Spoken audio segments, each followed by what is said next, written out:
Mummy daily रेसिपीजमध्ये तुमचं स्वागत आहे। आज आपण करणार आहोत वालपापडीची भाजी। त्यासाठी लागणारं साहित्य आहे शेंगदाण्याचं कूट, मीठ, जिरं, मोहरी, हळद, धने पावडर, गोडा मसाला, कांदा लसूण मसाला, लाल तिखट, बारीक चिरलेला कांदा, बारीक चिरलेला टोमॅटो, वालपापडी, आलं लसूणची पेस्ट आणि किचन किंग मसाला। कढईत तेल घेऊन जिरं मोहरी टाकायची।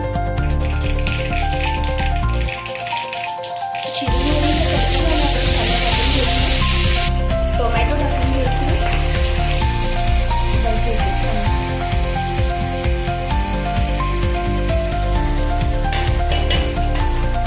आलं लसूण पेस्ट टाकून झाल्यानंतर कांदा टोमॅटो चांगला परतून घ्यायचा। त्यानंतर 1 चमचा हळद टाकायचे, 1 चमचा धने पावडर, 1 चमचा गोडा मसाला, अर्धा चमचा लाल तिखट, 2 चमचे कांदा लसूण मसाला, थोडा किचन किंग मसाला ऍड करायचा। वालपापडी मसाल्यामध्ये टाकून घ्यायची।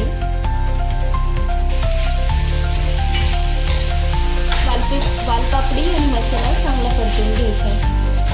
1 चमचा मीठ घालून थोडं पाणी ऍड करून घ्यायचं।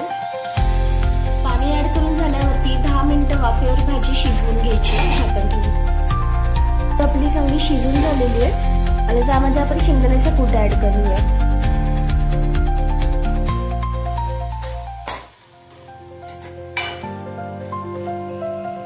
वालपापडीची भाजी आपली तयार आहे।